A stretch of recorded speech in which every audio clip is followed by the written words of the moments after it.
Welcome to Women's Sports Weekly, where women's sports happen every day, but we talk about it once a week. I'm Carolyn. And I'm Danielle. Women's Sports Weekly is a podcast where we discuss the latest news, explore interesting stories, and share our love for women's sports. Follow us on Instagram, YouTube, and TikTok at Women's Sports Weekly Pod. Follow us and rate us on Spotify and Apple Podcasts. Send us an email at womensportsweeklypod@gmail.com, and we may feature your email on the Les, which is our listeners' experience zone. We have a better background today. My friend told me, Addison, I think he listens to the show. We'll see. This will be the test. He said we looked like we were in a detention center when I was down here doing book club. So we tried to give you more, and we're going to hopefully place our logo right here in between us. Well, I'm mad at Addison because I like sitting on the couch and it was a production setting this up. I know, but I think it might look better. Once we get stuff on the walls, I'm happy to sit on the couch, but this is a good background. Obviously, we still have some more decorating to do, but we threw Dawn up there. We have some South Carolina gear. We have your sisters in a nice gold frame over there. We have heated rivalry books. It shows that we're cultured. Yeah. I'm going to see how many people actually watch compared to listen and how much of a difference this really makes. Help me, please. Please comment that you watch us. Please, please, please. And that you love this background. Please. You've got nothing else to say. No, I don't. Okay. Is there anything else you'd like to talk about before we get into our episode today? Oh, I'm excited for our race tomorrow. At the time of recording, we haven't run Colfax yet, so we got that coming up this weekend. I haven't raced in a while. What are you doing? What part of the race?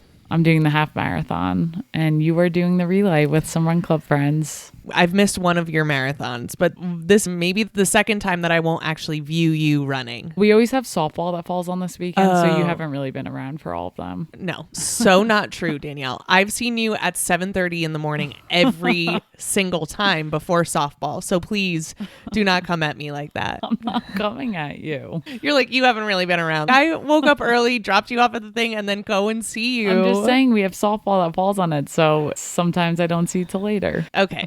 Anyway, the Barbies are back in action. Yeah, that's another thing. Softball's coming back. We were not able to go to the games this past weekend because of the race, but the drama will be here soon. Yeah, we will be chatting it up about the Barbies and our arch nemesis teams. The Smart A's, you can say it. We are defending our title. Yeah, it's going to be a fun season. I'm excited. What do you hope for the season with the Barbies? Obviously, another championship. It's championship or bust? Yeah, always. Always. Okay, championship or bust. Okay, this is really going to blow people's minds. We have a Les question. Hey, this isn't our first Les. I know. We haven't done one in a while. It has been a while, so we appreciate someone reaching out. So this is the listener experience zone where people can write in, ask us questions. This question is actually from all the way back in March, but I wanted to save it until the WNBA season started. So this is very meta. We're doing the Les segment in the Les in the basement. It's awesome. Yes, let's get into it. The question reads,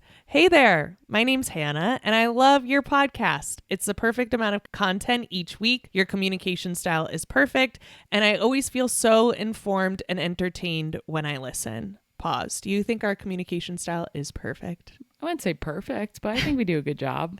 Thanks, Hannah. We appreciate you. Okay, resume.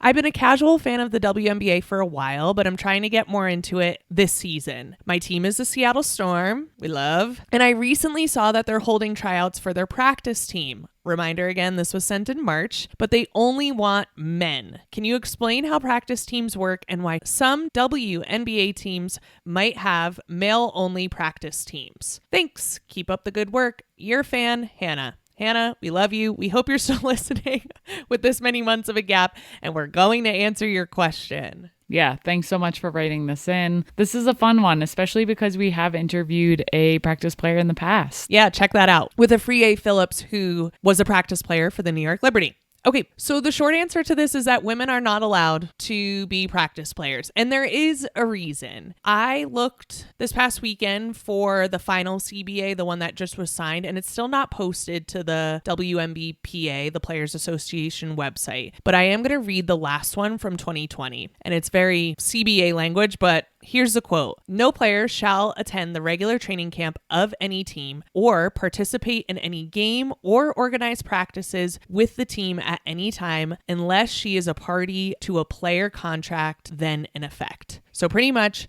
a woman cannot be on the practice team because she does not have a contract with the WNBA. They do this to protect the players. So they don't want women coming onto the practice team and then not being able to access the CBA, which they fight so much for. They also do this because they don't want teams to find a loophole to have a developmental team that's not on contract.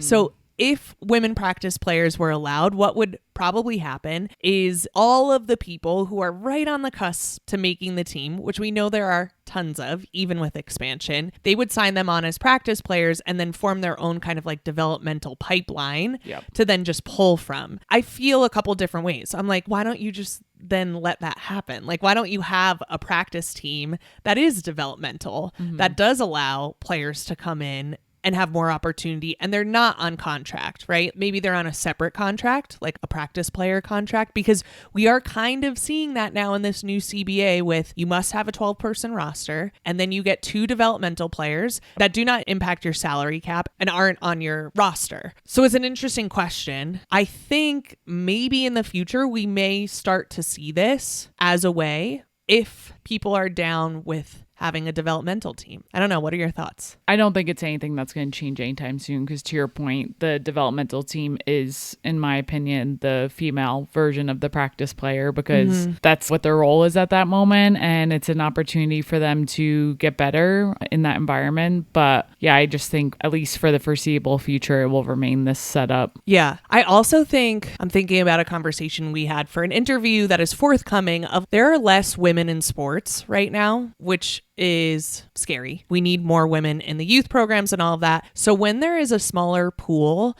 unfortunately, we are going to have to rely, fortunately or unfortunately, I don't know how you feel about it. We're going to have to rely on male practice players because there's just more of them. There are more of them who play at all levels. There are more of them in the youth system. They come on up. They play in college at a certain level. There's not as many women who are doing that. And we also have to remember, if we were to open it up to women practice players, they don't get paid a ton. You have to have privilege to be able to do that role. And a lot of women, once they get out of college, even if they were a great college basketball player, like, I need to go make some real money. And if this isn't going to get me into the WNBA, why am I doing it? Yeah, it's also a good point. And the men, I know, like for Afriye, who we interviewed, he's viewing it as a way to learn skills from the WNBA coaches, from the players, so that he can be a better coach, right? Yep. And so, yeah, it's an interesting question. But the short answer is women are not allowed because under the current CBAs, they do not want to have a developmental team that the teams could use as a loophole to build players without them being on contract. The Players Association really wants to take care of the women. So it's kind of a way to prevent that from happening, but is a little bit exclusionary. Yeah, I agree with you. I think this is a tough conversation, and with the loopholes, I think it makes it difficult, and hopefully the development teams could expand down the line with more revenue, but for now, I think this is what it will be. So right into the Les. We want to hear more from you. Yeah, definitely. We love questions. It could be about anything. It could be about us. It could be about things you want us to research, so please write in. We love to hear from our listeners. I love to give unsolicited advice, so if people want to ask us for advice with our 0 credentials, that would really pump up my ego. It really would. I have to tell Carolyn a lot. I just need you to listen right now. I'm not looking for advice. So give her more reasons to give advice where it's not targeted at me. I'm working on it. I'm working on being there emotionally for someone rather than trying to fix everyone's problems. Okay. This is very therapy talk now, but I am working on it. But if you want your problems fixed or to give Carolyn a reason to talk, send your questions our way. Correct.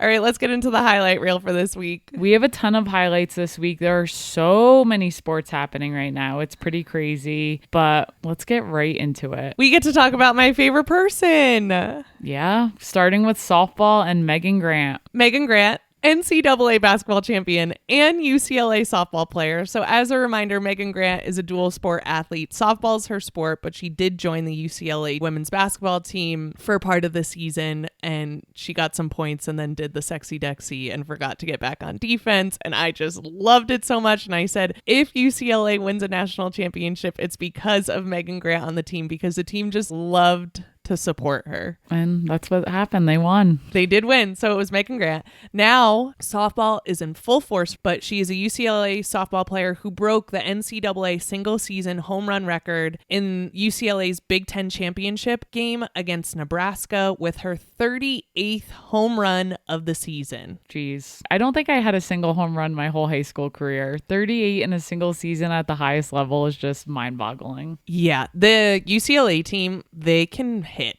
They just drop bombs all the time. It's impressive. So she broke a 31-year-old record set by Lauren Espinoza to claim sole ownership of the NCAA single-season home run record. The crazy thing is that there are players still playing right now who could continue to break that record. Everyone's kind of neck and neck. This single season record is probably going to be broken multiple times in the coming years. Yeah, which is wild. Megan also reached this record in just 55 games, so 17 less games than Lauren Espinoza. Wow. Would you pitch to her? No. Never. You just would walk her every time. Have you ever seen me pitch? No. I mean, as a team. Yeah, you got to pitch. It's not fun if you're just walking someone all the time. You have to pitch to them. You need to better yourself as a pitcher to be able to pitch to her. I'm sure that's what Megan Grant thinks too. She's like, just be better. Pitch to me or be better. I love that. Congratulations, Megan Grant. We love to support you. Yes. Now let's get into the PWHL. They are expanding to 4 different cities. Why don't you tell us about it? Okay. So at the time of recording, one of the cities has not come out yet, but it's expected. There's been reports that it's coming out. So hopefully we do some good projecting into the future. So they definitely are going to expand to Detroit, Las Vegas, and Hamilton in Ontario, Canada. And then the latest one, which we expect to be announced yesterday on Tuesday by the time this comes out, is San Jose. Interesting. I've got feelings. Tell us. It feels like, and I posted this on Instagram, that Las Vegas and San Jose joined the group project, did none of the work, and now are getting the A+, while cities like Denver, us, and Chicago get fucked. And what are you backing that on? We had takeover tours, and we did really, really well. And the carrot that was hung in front of us was that if you show out at your takeover tour, you will be considered for a PWHL team. Do I think this is all on the PWHL? No, because I think there's some things happening here in Denver politics that are not allowing women's sports to really thrive here. Yeah, that's really unfortunate. The Kroenke family, who owns most of the sports here in Denver, is not super stoked about women's sports. I have a lot of choice words for them. So we get the shit end of the stick. Congratulations to Detroit, Las Vegas, San Jose, and Hamilton. I'm so blind to Canada, but I just don't know what happens there. Yeah. They are going to have a PWHL champion out of Canada this year, which is super, super exciting. So I do know that. And I'm a Montreal Victoire fan, but I don't know where Hamilton is. Canada eats, sleeps, and breathes hockey. Okay, so Detroit is known as Hockey Town. That's what they've been known as for forever. I'm mostly excited for our friend Maria, who is from Michigan and really wanted a Detroit team. Yeah. So that is awesome for them. For Las Vegas, their NHL team is the Golden Knights, and their NHL team started in 2017. And since the start of 2017, youth hockey participation in Nevada has spiked, particularly among girls and women, with a 600% increase. So this is what these teams do when they come into town, which is amazing. Yep. And then Hamilton boasts one of the largest and most concentrated areas in the world for girls hockey participation. So we love to see that too. They already have a natural pipeline there. They're going to be so excited. The comments that I've seen is that Hamilton's only 45 minutes away from Toronto. So it is pretty close to have those two teams with similar fan bases, assumed. But when there's that many people interested in hockey, I think they'll be okay. Absolutely. And then San Jose, we don't know much about, but we're bummed. We're bummed it's not Denver. We're just real bummed. But we're happy to see the PWHL expand. That's huge expansion. We're only in our 3rd season of the PWHL, and they're expanding to 4 more cities. I just love to see the explosion in the growth there. Yes. They started with 6 teams. Now it is estimated that there will be 12. And yeah, that's really great growth. It is interesting to me because the WNBA and the NWSL, their growth has happened slowly over time, and the PWHL's growth is happening a lot faster. Yes. And so I hope that is because of the time that we're in with women's sports just growing so quickly, and not because it's like a hasty decision. No, I think the PWHL has done such a great job with the takeover tours, the way they do their marketing, even on their website. I just think their communications team does a fantastic job. And I really do think just the growth in girls and women's hockey is really incredible. I remember growing up, I played soccer with a few hockey players, and I was mind blown that there were girls who played hockey. I didn't even know that was a possibility. And now girls all over are playing, and it's so much larger. And now to see women to look up to, I just think it's really cool. Yeah, and so many women are playing. Women's hockey in Denver is very big, especially in the adult leagues. And we know so many people who have never played hockey before and then got into hockey and are like so into hockey. Yes, it's really amazing. I kind of wish I did it. I just don't. I'm not in the market for. The truth is, I'm not in the market to play games at 11 o'clock. I was going to say, the timing is really what is the main issue. The barrier here. All right, let's get into these PWHL finals. We'll talk about game one only. Yeah, we're talking about game one because it was such an exciting game. There have been 3 games played at this point. The series is really incredible. We love the 2 Canadian teams battling it out. Do you have a team here? Do you want a particular team to win? I'll go with Montreal. Okay. I feel like I know them better. So Montreal Victoire did take game one. It was very dramatic how they won this game, and they beat the Ottawa Charge 3-2 in overtime. In regulation, they were 2.1 seconds away from a win, but then Nicole Gosling with the Montreal Victoire tied it up when they pulled their goalie and were able to get the score. Yes. If this were to happen in basketball, like that happens all the time, to score a basket with 2 seconds at the buzzer, 1 second, whatever. But for this to happen in hockey, I feel like that's much more unlikely. And I just can't imagine being in that stadium when this happened. So then they go into overtime, and Abby Rock, she's just like a pest. And we love a pest. And she's always around, and she's willing to fight with anyone. And she has a black eye right now from the meetup with Minnesota. She scored the first goal of the night for Montreal, and then she scored the overtime winner just 2 minutes and 29 seconds into overtime. It actually went off her face. Oof. Not like I she had know, the mask but on. still, that still can't feel good. But I'm like, yeah, use your body. Get it done anyway. Oh, do you know that I scored a goal once in soccer? I was a defender for my whole time I played soccer. But my freshman year of high school, I think we were playing our rivals, and my coach was like, Carolyn, go up into the forward position. Let's just see if we can put some pressure on. We had this great player. Her name was Liza. I think she was a senior when I was a freshman. She could do anything she wanted with the ball. She was also deaf because all of the deaf kids in our county came to my high school. An amazing athlete. Just amazing. She crossed a ball. I had no idea what I was doing. It hit me in the stomach, and I just ran forward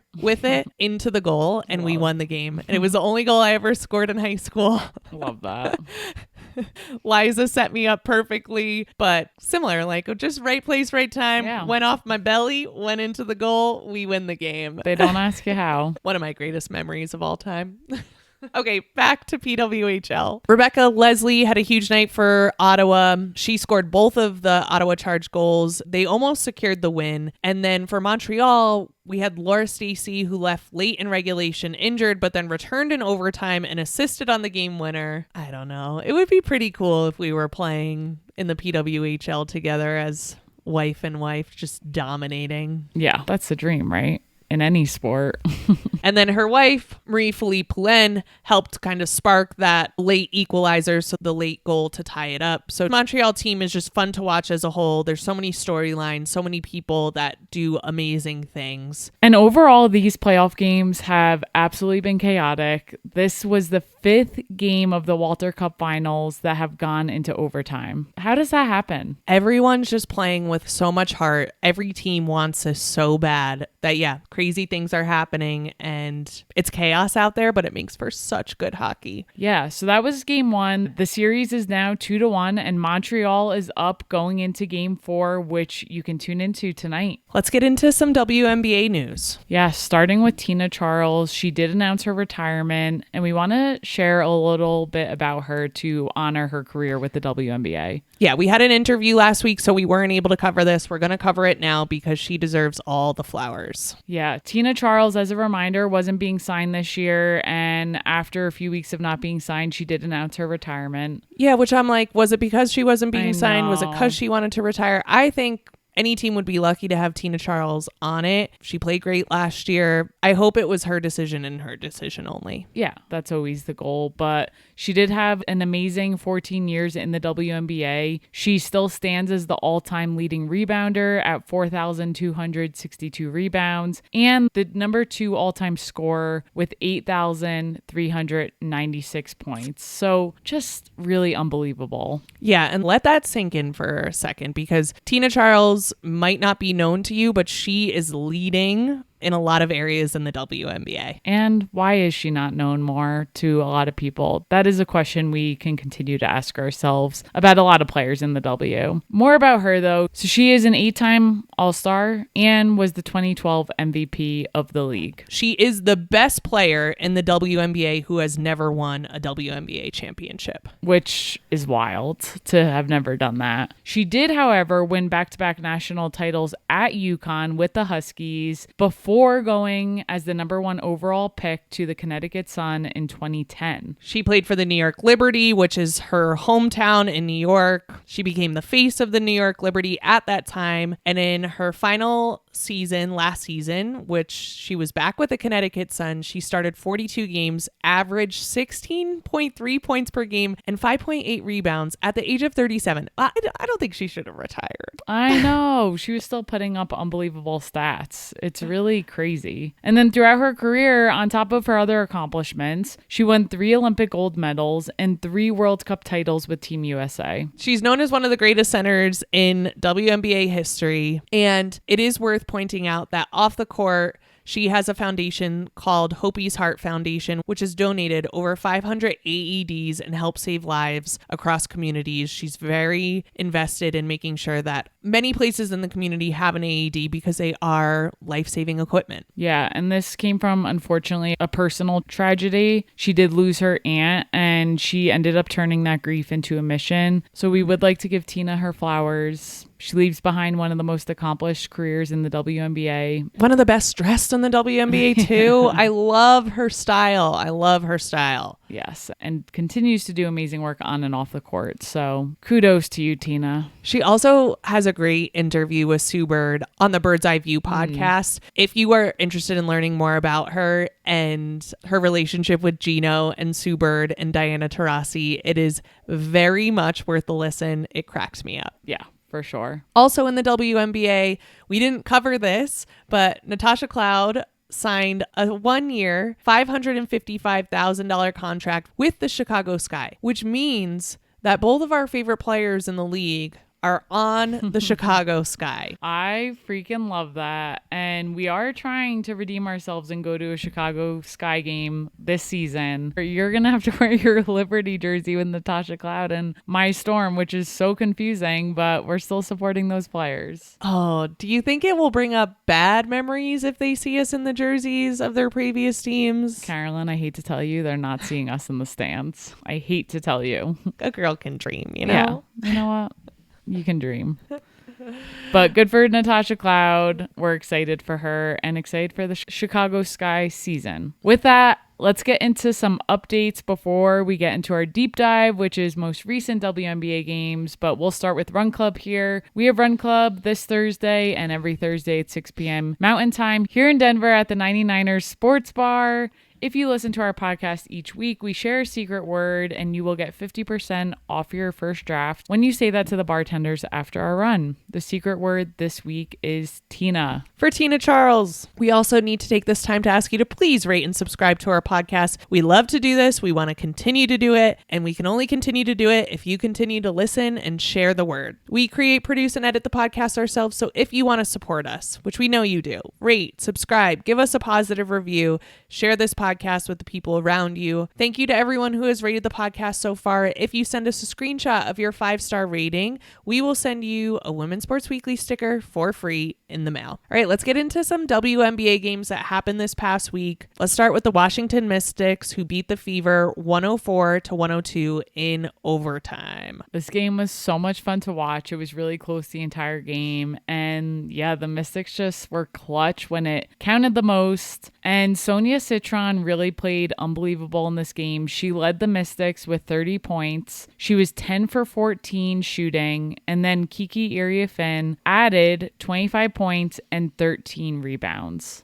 Okay, so I was listening to a podcast this past week and they were talking about Olivia Miles, who's doing so great in the W. And they were talking about her tempo and like how she knows when to speed up and slow down. Sonia Citron has that so down as well that it's making me think it might be like a Notre Dame thing. If you weren't going to say it, I was going to. The way she is able to read a defense and know when to push and when to pull back, and her ability to draw fouls in that, watching her, she is one of my favorite players to watch because one, she's silent. And then on top of that, she just does these incredible athletic feats and she makes basketball look easy. She makes her position look easy, and I know it's not. Yeah. She's so much fun to watch. And then another huge difference in this game was that Washington dominated in the paint. They shot 56% from the floor as a team. And then you had Shakira Austin. She's playing great. Yeah. Who was huge in this game with 19 points, 9 rebounds, and 3 blocks. I'm really excited for her if she can continue on this track. She's such a big body, 6'5", in the paint, and the Mystics could be good this year. They're so young, but they could be very good this year. Absolutely. They also out-rebounded Indiana 44-29, and from those rebounds, they were able to capitalize on a lot of second-chance shots, which really helped them. And then you have Caitlin Clark for the Indiana Fever, who finished with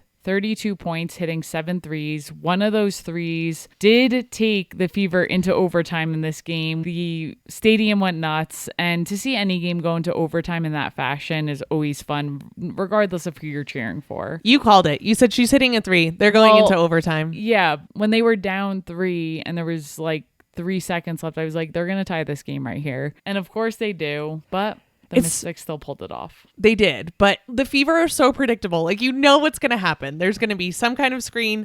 Caitlin Clark's going to get the ball, chuck it up. Or there's going to be some kind of screen, hand off to Kelsey Mitchell, and it's going to be chucked up. And then, you know it's going to happen. The Mystics know it's going to happen. And still, Caitlin Clark and Kelsey Mitchell are just automatic, throw it up. Goes into the basket. Yeah. And Kelsey Mitchell, speaking of her, she added 24 points. But overall, Indiana shot just 39% from the field, despite making 17 team threes. That's just ridiculous. So how many shots were they throwing up? That's also ridiculous. Another notable thing that happened was Aaliyah Boston did have to leave the game early with a lower leg injury, which is a huge loss for the Fever. And that probably played into a lot of the rebounding. Yeah, you have Shakira Austin, you have Kiki Iriafen, you have Lauren Betts coming off the bench. Like, you got to have big bodies down there. Yeah, absolutely. So we mentioned this a little, but the end of regulation was really something to watch. So Caitlin Clark did tie the game with 2.3 seconds left on a 3. And then the crazier thing is the Mystics get the ball in. Sonia Citron is dribbling up the floor. She launches a shot way behind the half court. I don't know how many feet from the basket that was, but she was so far, drains it. But she did not get it off before the buzzer, so it did not count, but they would have won the game right then and there. But luckily for the Mystics, they were able to bring that momentum into overtime and secure the win. Yeah, and Sonia knew she didn't hit it. She walked back to the bench. She was like shaking her head because she knew the time had gone out. But the fact that that went in from where she shot it was really something. She just needed to remind everybody, like, yeah, I'm not going to be talking much, but I'm still that girl. So watch me in overtime. Seriously. All right, let's get into this Las Vegas Vegas Aces versus the Connecticut Sun. The Las Vegas Aces won 101-94. And the huge highlight of this game is that A'ja Wilson dropped a casual 45 points. And while that is so impressive, the more impressive feat is she was 15 for 18 from the field. I need to do this math. 13 for 13 from the line, which makes this one of the most efficient 40-point games in WNBA history. 83%, 15 for 18 from the field. Yeah, literally 83% from the field and 100% from the foul line. So it's not like she was bombing up a million shots and then ended up with 45. She only missed 3 shots all game. Just a constant reminder that A'ja Wilson is the best player in the WNBA. And again, somehow I still feel like does not get enough headlines. Exactly. She's the best player in the world.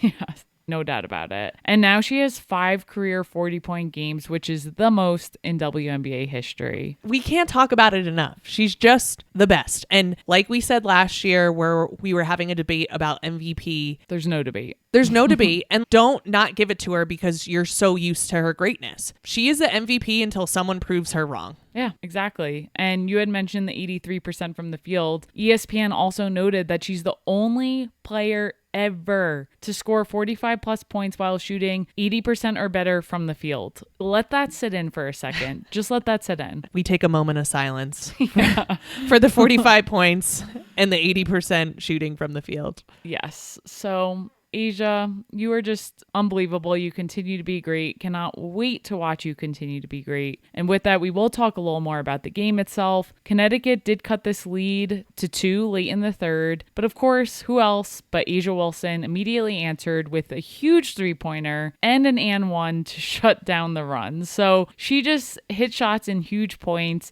This was the Aces' 3rd straight win since their opening night loss, so obviously they're here for some revenge, and A'ja Wilson does look fully locked in at this moment, and I just think she's going to continue to be a force to be reckoned with.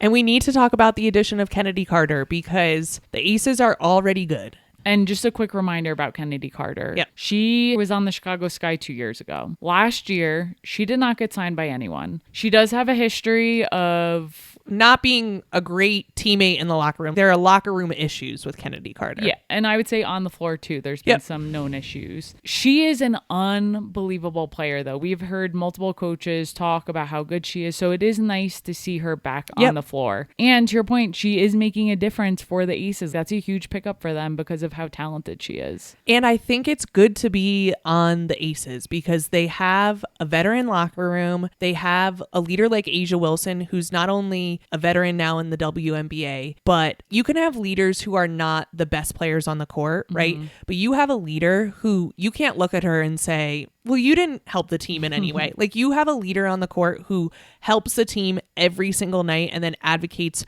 for her team and calls them out when shit hits the fan. You have Chelsea Gray on top of that. They just have leadership at the top. And so I hope that helps Kennedy Carter here. And she's been playing out of her mind. Yeah, and you also have one of the best, if not the best coach in the WNBA as well. Great point. She added 18 points to this game. She takes pressure off of A'ja Wilson because she's such a scoring threat on top of everyone else on the court for the Aces. You can't just double, triple team A'ja Wilson when they can pass out to all of these people who are just doing the most and scoring all the time. I really hope this is a good fit for her. I want every player to do well in the WNBA, and I want people to figure it out if they've had issues in the past. So cool to see her doing so well for the Aces early in the season. Absolutely. And way too early pick, but A'ja Wilson, this was a statement game. Obviously, you're my MVP this year. We're calling it now. Knock on wood that you stay healthy. Knocking on all the wood. The wood. It's everywhere. Oh, Scout is a little concerned. No. Scout's barking. Sorry, Scout. So that wraps up our highlights and deep dive for the week. What are you looking forward to this week, Carolyn? NCAA softball super regionals begin tomorrow, Thursday, May 21st, and they last through Sunday, May 24th. The 16 winners from the double elimination regional round advance to the super regional round. The series here at the super regionals is a best of 3 matchup, and the first team to secure 2 victories wins the series and punches their ticket to the Women's College World Series. As a reminder, 8 teams advance to the Women's College World Series, and then they compete in a double elimination bracket And then when only 2 teams remain, they play a best of 3 series for the national title. So it's like best of 3 series, double elimination, best of 3, double elimination, best of 3. So it's a little bit confusing, but now is the time to watch all of the softball, to watch UCLA drop bombs. It's the greatest show on dirt, they say. That's their slogan. There you go. What are you looking forward to? We have the PWHL finals, which continue tonight, Wednesday, May 20th at 7 p.m. Eastern on YouTube. This series has been so fun to watch, so don't miss out. And with that, that is it for this week. We will see you next week on Women's Sports Weekly. In the meantime, watch women's sports and share the podcast with your friends. Rate and subscribe to the pod on Spotify, Apple, and YouTube. Thanks for joining us.